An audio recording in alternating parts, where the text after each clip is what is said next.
Hello दोस्तों, स्वागत है आप सभी का हमारे साहित्य अध्ययन चैनल पर। आज हम पढ़ने वाले हैं कुछ ऐसा जो आपके एग्जाम्स में बूस्ट करेगा आपकी पावर को। तो चलिए बिना समय गवाए हम बढ़ चलते हैं अपने टॉपिक की ओर।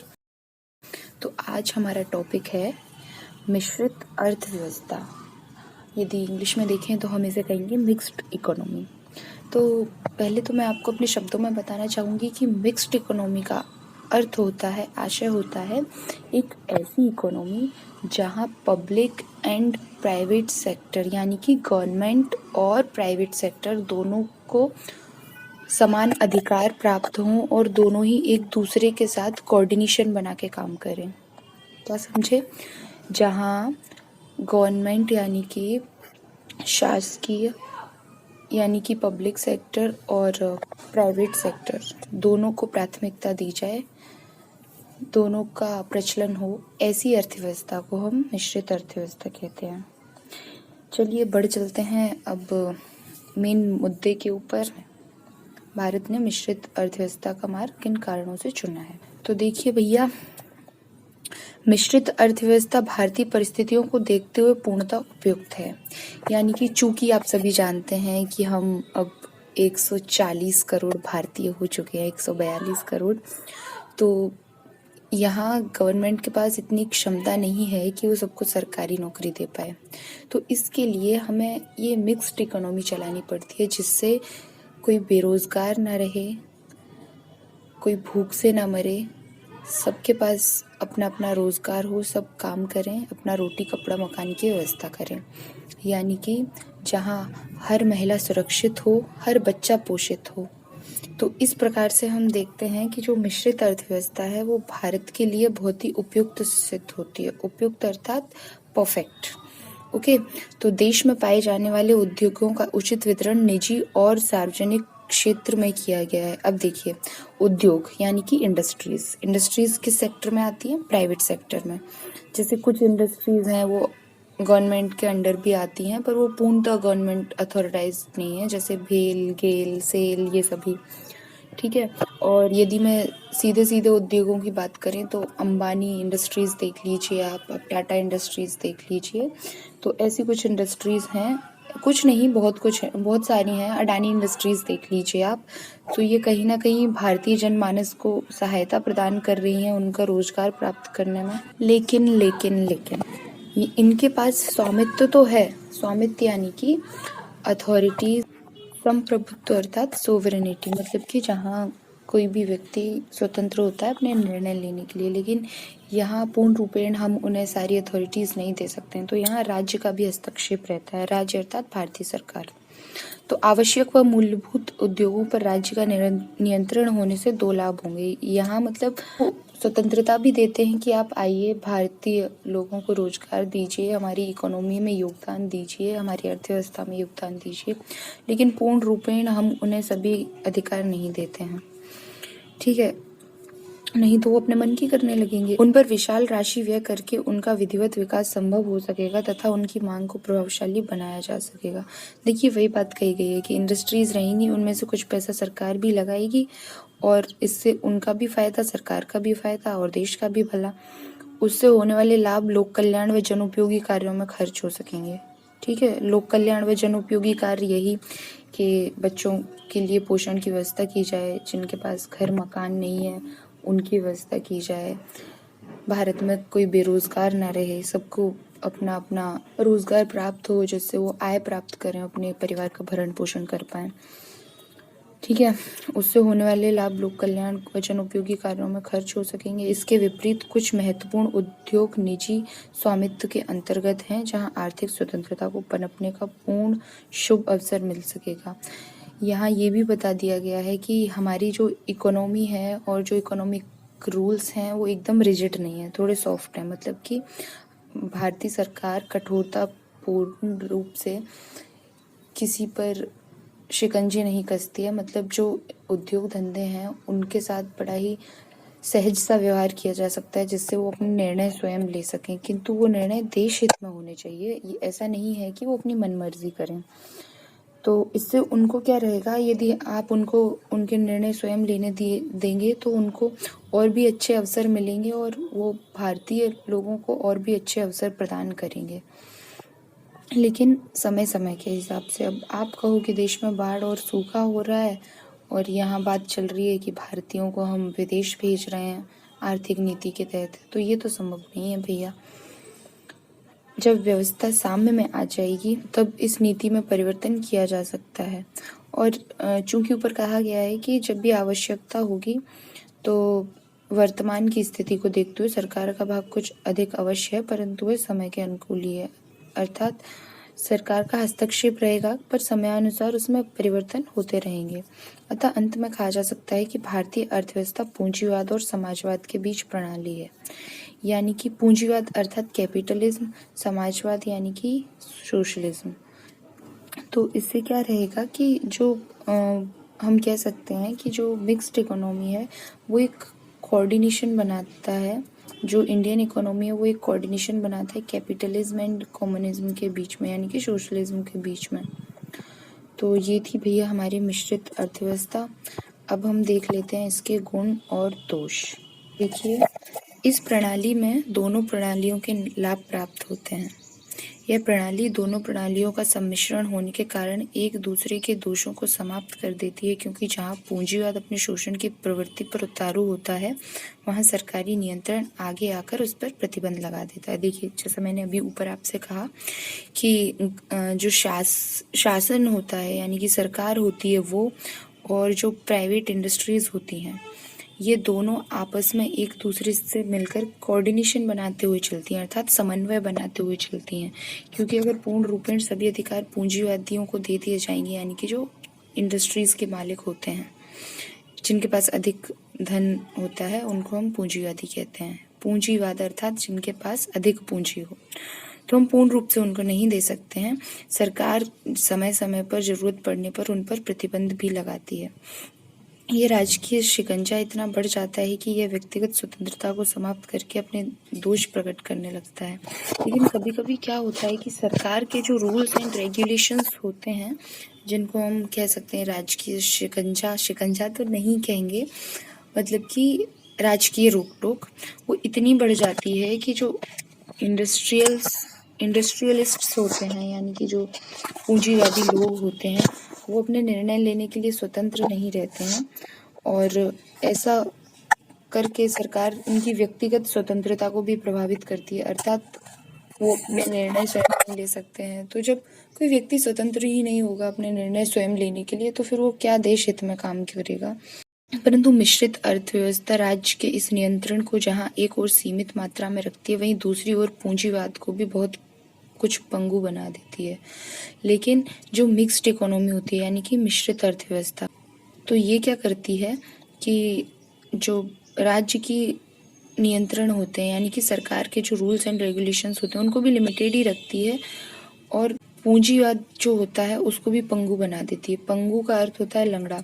इस प्रकार पूंजीवाद के लाभ जैसे उत्साह, कार्यकुशलता, उपभोक्ता की सार्वभौमिकता, वस्तु का गुण, और समाजवाद के लाभ जैसे आर्थिक स्थिरता, साधनों का अधिकतम उपयोग, आय की समानता, शोषण से छुटकारा इत्यादि सभी प्रकार के लाभ हम दोनों प्रणालियों से एक साथ प्राप्त कर सकते हैं। देखिए, वही बात आ गई है कि ना तो सरकार सब भी लाभ उठा सकती है और ना ही पूंजीवादी सभी लाभ उठा सकते हैं। दोनों को एक दूसरे के साथ समन्वय बना के ही चलना पड़ेगा। इसके अतिरिक्त अर्थव्यवस्था में उत्पादन, उपभोग, वितरण संबंधी पहलुओं में भी काफी लोच पाई जाती है। यानी कि जैसे कोई अर्थव्यवस्था है वो मिश्रित नहीं है, सरकार अपना अलग कार्यभार देख रही है और पूंजीवादी अपना अलग देख रहे हैं। तो ऐसे में क्या रहता है, जो उत्पादन रहता है, उपभोग रहता है, उपभोग मतलब किसी भी, जैसे कोई भी प्रोडक्शन का अपन को उनके यूसेज, यानी कि जो कंज्यूमर्स होते हैं, जो उपभोक्ता होते हैं, वो पर्याप्त मात्रा में उनका उपभोग कर पा रहे हैं कि नहीं। तो उपभोग और वितरण संबंधी पहलुओं में भी काफ़ी लोच पाई जाती है। तो जब इन दोनों में कोऑर्डिनेशन ही नहीं होगा तो बस वही है, सरकार अपनी हाँकेगी और ये पूंजीवादी अपनी हाँकेंगे, और ऐसे में पिसेगा राष्ट्र। इसलिए मिक्स्ड इकोनॉमी यानी कि मिश्रित अर्थव्यवस्था का भारत में होना बहुत जरूरी है। अब हम पढ़ते हैं मिश्रित अर्थव्यवस्था के दोष। सैद्धांतिक दृष्टिकोण से मिश्रित अर्थव्यवस्था की आलोचना भले ही की जा सकती हो, परंतु व्यवहारिक तो यही है कि मिश्रित अर्थव्यवस्था समस्त दोषों से अछूती है। फिर भी आलोचना के दृष्टिकोण से पहला दोष यह बताया जाता है। देखिए, वही बात है कि अगर सैद्धांतिक रूप से देखा जाए तो मिश्रित अर्थव्यवस्था एक अच्छी व्यवस्था है। वो तो वही है कि तू कौन है, तेरा नाम है क्या, सीता भी यहाँ बदनाम हुई। कुछ ना कुछ दोष तो लगता ही है, कुछ तो लोग कहेंगे, लोगों का काम है कहना। तो आइए भैया दोष देख लेते हैं कि सार्वजनिक व निजी क्षेत्र में सामंजस्य स्थापित करना कठिन है, परंतु यह कथन निराधार है। लोगों का कहना है, जो आलोचक हैं, कि सार्वजनिक व निजी क्षेत्र यानी कि पब्लिक एंड प्राइवेट सेक्टर्स में आपस में कोऑर्डिनेशन बिठा पाना बहुत मुश्किल है। मतलब बेसलेस बातें हैं ये। देश की औद्योगिक नीति इस बात का स्पष्टीकरण बहुत ही आसानी से संपन्न कर सकती है। भारत की ही औद्योगिक नीति लें तो यह नीति उद्योगों को उनके क्षेत्र के आधार पर समुचित रूप से निर्धारित कर देती है। तो हम बताना चाहेंगे यहाँ कि जो भारत की इंडस्ट्रियल पॉलिसीज़ है वो इन सभी आरोपों को खारिज करती है और बताती है कि इसका जो स्पष्टीकरण है वो बहुत ही आसान है। इसके साथ ही आर्थिक नियोजन के अंदर दोनों क्षेत्रों के आधार पर समुचित रूप से निर्धारित कर देती है, जिससे आर्थिक नियोजन के अंदर दोनों क्षेत्रों में सामंजस्य स्थापित करना और भी सरल हो जाता है। आर्थिक नियोजन वही कि पैसे के रूप में एक दूसरे की मदद, यानी कि कुछ पैसा सरकार ने लगाया, कुछ पैसा पूंजीवादियों ने लगाया, दोनों का भला हुआ और सबसे बड़ी बात कि राष्ट्र का हित हुआ। ठीक है, टॉपिक का नाम क्या है? पंथ निरपेक्षता। तो चलिए मैं आपको पंथ निरपेक्षता का अर्थ बता देती हूँ। देखिए, पंथ का अगर हम हिंदी अर्थ देखें तो उसका अर्थ होता है राह, और निरपेक्षता यानी कि उदासीनता यानी कि न्यूट्रलिटी। ठीक है, पंथ यानी कि वे एंड निरपेक्षता इक्वल्स टू न्यूट्रलिटी, और इंग्लिश में पंथ निरपेक्षता को सेक्युलरिज्म बोलते हैं। ठीक है, तो पंथ निरपेक्ष राज्य का अर्थ होता है कि राज्य का अपना कोई विशेष धर्म नहीं है। पंथ निरपेक्षता अर्थात कि आपके देश में जितने भी धर्म के लोग रह रहे हैं, जैसे हिंदू, मुस्लिम, सिख, ईसाई, पारसी, जैन और भी बहुत सारे, बुद्ध, तो हम भारत के लोग, भारतीय संविधान, भारतीय सरकार सभी धर्मों का आदर करेगी, सम्मान देगी, किंतु कोई भी नागरिक, कोई भी भारतीय नागरिक इस बात के लिए बाध्य नहीं होगा कि उसको किस धर्म का पालन करना है या किस धर्म की व्यवस्थाओं को अपनाना है। वो पूर्ण रूप से स्वतंत्र है, उसे जिस भी धर्म का पालन करना है वो कर सकता है। कोई भी धर्म ऐसा नहीं है। भारत एक ऐसा देश है जहाँ विविधता में एकता पाई जाती है और हम इसी के लिए प्रसिद्ध हैं। यहाँ विभिन्न धर्मों का समागम है जो कि एक मुख्य धारा में बहता है, और गंगा माँ की निर्मल धारा की तरह ये धारा उतनी ही पवित्र है जितनी की कलकल करती हुई हमारी गंगा मैया। ये समागम है ये देश। तो आइए बढ़ चलते हैं आगे की ओर। तो भारत में मौजूद सभी धर्मों को पूर्ण स्वतंत्रता और सम्मान आदर प्राप्त है, और भारतीय संविधान इस बात को सुनिश्चित करने के लिए उपयुक्त व्यवस्था भी है। अब बढ़ चलिए पंथ निरपेक्षता, यानी कि पंथ निरपेक्षता विषयक प्रचलित सर्वधर्म समभाव, वही सभी धर्मों के लिए समान भावना। जैसे कि मैं इस राष्ट्र का कोई नेता तो नहीं कहूँगी, अगर मैं कोई भी ब्यूरोक्रेट हूँ, ठीक है, या फिर मुझे आम सा नागरिक समझ लीजिए आप, तो मेरे मन में किसी भी धर्म के प्रति वैर भाव नहीं होगा। अच्छी बात है, मैं अपने धर्म को पूज रही हूँ, लेकिन इसका मतलब ये नहीं है कि मैं दूसरे के धर्म की रिस्पेक्ट ना करूं, उनको सम्मान ना दूं, उनका अपमान करूं। ठीक है, वही कि सब लोग अपने धर्म को अव्वल दिखाने के लिए, उच्च दिखाने के लिए इस मत को खारिज कर देते हैं, मानते नहीं हैं। उनको वो ये सिद्ध करना चाहते हैं कि हमारा धर्म अच्छा है। कोई भला अपने आचरण, मार्ग या विचार के प्रति निरपेक्ष भाव यानी उदासीनता कैसे रख सकता है? ये बात भी सही है भैया, आपने जिस घर में जन्म लिया है, आप उसके रूल्स आपके अंदर, आपकी रग रग में समा जाते हैं, तो आप अपने धर्म से निरपेक्ष तो नहीं रह सकते हैं, लेकिन यही हो सकता है कि आप अपने धर्म का पालन करते हुए दूसरे के धर्म को भी सम्मान दें, उनका अनादर ना करें। धर्म नैतिक बंधनों की आधार भूमि है। धर्म या विचार व्यक्ति को स्वयं से व अन्य से जुड़ना सिखाता है। तो हम सभी जानते हैं कि धर्म हमें नैतिकता, मौलिकता ये सिखाता है, और ये एक ऐसी आधारशिला है जहाँ से हम लोगों से जुड़ना सीखते हैं, उनको अपने साथ जोड़ना सीखते हैं। लोगों का कहना है सर्वधर्म समभाव एक खोखला आदर्श है। ऐसा हो ही नहीं सकता। सभी व्यक्ति सभी धर्मों में एक सा आदर भाव नहीं रख सकता, क्योंकि तब विचार, विश्वास तथा अभिव्यक्ति की स्वतंत्रता पर अंकुश लग जाएगा। तो कहीं ना कहीं ये बात भी अपने आप में सही है कि मैं करूँ तो रासलीला, तुम करो तो कैरेक्टर ढीला, यानी कि हमारा धर्म है तो उच्च है, तुम्हारा धर्म है तो निम्न है। तो ऐसा तो नहीं हो सकता है भैया। आप अपने धर्म को मानिए पर दूसरे को भी आदर दीजिए। और एक बात ये भी है कि जब आप सभी धर्मों को समान अधिकार तो देने ही पड़ेंगे। यदि समान सम्मान दे रहे हैं तो ये आपकी व्यक्तिगत स्वतंत्रता का हनन कर सकता है, क्योंकि फिर आप अपनी बात को स्वतंत्र रूप से नहीं रख पाएंगे। यानी कि जैसे आपको आलोचना करनी है तो आप नहीं कर पाएंगे यदि आप सर्वधर्म समभाव को मानने वाले हैं। अन्यथा आप कह सकते हैं। देखिए, कोई भी धर्म हो या कोई भी वस्तु हो, पूर्ण रूपेण विशुद्ध तो नहीं होती है। हर जगह कहीं ना कहीं कुछ ना कुछ अशुद्धियां, कुछ ना कुछ विषमताएं पाई जाती हैं। तो यदि किसी गलत बात के बारे में आप बोल रहे हैं तो कोई बात नहीं, आप बोल सकते हैं, ठीक है। प्रत्येक धर्म अपने मानने वालों को एक विशेष तरह से खान पान, पहनावे, रीति रिवाज आदि के बारे में शिक्षित दीक्षित करता है, ठीक है। अपने अपने धर्म के अपने अपने कायदे कानून होते हैं और वो आपको सारे रीति रिवाज और शिक्षा दीक्षा देते हैं। क्या राज्य सर्वधर्म समभाव के नाम पर विभिन्न रूप में प्रचलित कुरीतियों, अंधविश्वासों के प्रति आंखें मूंद सकता है, उदासीन बना रह सकता है? पंथ निरपेक्षता की अवधारणा भारतीय संस्कृति व दर्शन के सार तत्व को व्यक्त करती है। तो ऐसा नहीं है, जो राज्य रहेगा उसको तो अपने राष्ट्र के हित के लिए इन सभी चीज़ों पर ध्यान देना पड़ेगा कि कभी कभी यदि हस्तक्षेप की आवश्यकता पड़ रही है तो करना पड़ेगा।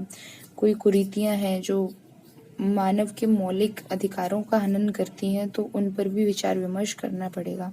आशा करती हूँ कि पंथ निरपेक्षता का ठीक ठीक अर्थ आप लोग समझ गए होंगे। इसको धर्म से मत जोड़िए। धर्म और पंथ में बहुत ही मैं क्या बोलूँ, महीन सा अंतर है और इस अंतर को समझना बहुत आवश्यक है। चलिए बढ़ चलते हैं अब एक ऐसे टॉपिक की ओर जो शायद आपको थोड़ा मोटिवेट करे। तो भारत के संविधान में प्रस्तावना में घोषित लक्ष्यों को प्राप्त करने विषयक उपायों पर लेख लिखिए। लक्ष्य, भारत के संविधान में प्रस्तावना में घोषित लक्ष्य, तो लक्ष्य वही टारगेट हो गया, अपना गोल हो गया, और प्रस्तावना यानी कि अर्थात प्रियम्बल। तो भारत को एक प्रभुत्व संपन्न, लोकतांत्रिक, पंथ निरपेक्ष, समाजवादी गणराज्य बनाने का संकल्प है। यानी कि हमारी जो प्रस्तावना है, हमारे कॉन्स्टिट्यूशन का जो प्रियम्बल है, उसमें देखिए, पहले मैं आपको बता दूं कि जो हमारे कॉन्स्टिट्यूशन का प्रियम्बल है उसको की ऑफ कॉन्स्टिट्यूशन कहा जाता है। और एक तरीके से ये आपको एक छोटा सा और एक छोटी सी संविधान की प्रस्तावना, उसमें वो निचोड़ है कि केवल उस प्रस्तावना को पढ़कर आप पूरे संविधान के सार को ग्रहण कर सकते हैं। जब आप प्रस्तावना को पढ़ेंगे तो उसमें सबसे पहले आता है हम भारत के लोग। तो यहाँ शुरुआत हम से होती है, यानी कि ना मैं ना तुम, हम सब 142 करोड़ भारतीय, हम भारत के लोग, ठीक है। तो देखिए, जो हमारी प्रस्तावना है वो भारत को एक प्रभुत्व संपन्न, प्रभुत्व मतलब सोवरेनिटी, लोकतांत्रिक यानी कि डेमोक्रेटिक, पंथ निरपेक्ष यानी कि सेक्युलर, समाजवादी गणराज्य यानी कि सोशलिस्ट रिपब्लिक बनाने का संकल्प है। पंथ निरपेक्ष व समाजवादी शब्द 42वें संविधान संशोधन द्वारा 1976 में जोड़े गए दिनांक 3 जनवरी 1977 से लागू किए गए। देखिए, ये जो 42वां संविधान संशोधन 1976 है, इसको अंडरलाइन कीजिए, बहुत ही इम्पोर्टेंट चीज़ है ये। तो मैं आपको बताना चाहूँगी कि हमारे संविधान की प्रस्तावना में पहले पंथ निरपेक्ष और समाजवादी जैसे कोई शब्द नहीं थे। रातों रात 42वां संविधान संशोधन किया जाता है और इनको इसमें जोड़ दिया जाता है। देखिए, ये जो 42वां संविधान संशोधन है, इसको मिनी कॉन्स्टिट्यूशन भी कहा जाता है और कभी कभी इसको, मतलब कुछ लोग इसको इंदिरा कॉन्स्टिट्यूशन कहते हैं। तो आप कह सकते हैं ये एक उदाहरण है, एक हमारी सरकार क्रूरता पर आ गई है, जैसे डिक्टेटरशिप बोलते हैं हम, सही शब्दों का प्रयोग करें तो उस समय इंदिरा गांधी जी पावर में थी और उन्होंने रातों रात ये संविधान संशोधन करवा दिया और इसमें 3 शब्द जोड़े गए, पंथ निरपेक्षता, समाजवादी और अखंड राष्ट्र, मतलब कि राष्ट्र की एकता, इंटीग्रिटी। प्लीज इस पॉइंट को जरूर नोट कीजिए, 42वां संविधान संशोधन 1976। अब दूसरा पॉइंट देखिए, सामाजिक, आर्थिक तथा राजनीतिक न्याय प्रदान करना, socialist, economic and political justice, ये सभी जो भारतीय नागरिक हैं उनको देना, विचार, अभिव्यक्ति, विश्वास, धर्म, उपासना की स्वतंत्रता स्थापित करना, वही freedom of speech and expression, विचार यानी कि आपके थॉट्स, और धर्म उपासना की स्वतंत्रता स्थापित करना, मतलब वही पंथ निरपेक्षता उन्होंने शब्द डाल दिया और इसके अंतर्गत कोई भी धर्म अपने हिसाब से अपने नियम और कानून मान सकता है और उनका पालन कर सकता है। पॉइंट 4 देखिए, राष्ट्र की एकता तथा अखंडता व व्यक्ति की गरिमा एवं नागरिक अधिकारों को सुनिश्चित करने वाली बंधुता को स्थापित करना, यानी कि वही कि राष्ट्र की एकता, इंटीग्रिटी हो गई, व व्यक्ति की गरिमा एवं नागरिक अधिकारों को सुनिश्चित करने वाली बंधुता को स्थापित करना, जहां सभी लोग एक दूसरे को भाई समझें, एक ऐसी व्यवस्था को स्थापित करना। तो इसके उपाय क्या होंगे? घोषित लक्ष्यों व संकल्प के क्रियान्वयन के लिए प्रस्तावना में उपाय भी दर्शाए गए हैं। तो उपाय क्या है वो हम देख लेते हैं। नंबर 1 है हमारा प्रभुत्व संपन्न गणराज्य की स्थापना, यानी कि हमारा जो राष्ट्र है वो सोवरेन होगा, यानी कि प्रभुत्व संपन्न, यानी कि हम अपने निर्णय, हम अपने फैसले खुद ले सकेंगे। ठीक। पॉइंट नंबर 2, लोकतंत्रात्मक व्यवस्था की स्थापना। लोकतंत्रात्मक वही democratic nation, for the people, by the people, to the people, यानी कि लोगों द्वारा लोगों के लिए। लोकतंत्र के बारे में कहा जाता है कि लोकतंत्र लोगों के द्वारा लोगों के लिए लोगों की एक सरकार है। ठीक है। पंथ निरपेक्ष राज्य की व्यवस्था की स्थापना, वही कि एक ऐसा राष्ट्र होगा जहाँ कोई भी धर्म किसी भी धर्म से ऊपर नहीं होगा, सर्वधर्म समभाव रहेगा। समाजवादी समाज रचना की स्थापना, वही कि सब लोग एक दूसरे से घुले मिले रहेंगे और समाजवाद रहेगा हमारे राष्ट्र में, कोई भी एक किसी को ऊंच और नीच या भेदभाव की दृष्टि से नहीं देखेगा। तो ये हो गई समाजवादी दृष्टि की स्थापना। तो अपने इसी टॉपिक के साथ मैं आज की क्लास को यहीं समाप्त करना चाहूँगी। आशा है आपने हमारा पहला लेक्चर भी देखा होगा और वो आपको पसंद आया होगा। ये लेक्चर नंबर 2 है, ज़रूर देखिए और ये आपको आपके एग्ज़ाम्स में ज़रूर हेल्प करेगा। मैं यहाँ किसी भी एक पर्टिकुलर क्वेश्चन को तो इंगित नहीं करूँगी, आप बस टॉपिक पढ़ के जाइए। आप इससे रिलेटेड जो भी आपको क्वेश्चन मिल रहा है आप उसमें ये कंटेंट लिख सकते हैं और ये कंटेंट आपके लिए बहुत ही उपयोगी सिद्ध होगा। ठीक है, तो इन्हीं बातों के साथ पढ़ते रहिए ध्यान से और चलते रहिए अपनी उन्नति की ओर। अपने एग्ज़ाम्स पर फोकस कीजिए। All the very best for your exams. Tata, bye bye, मिलते हैं अगली क्लास में।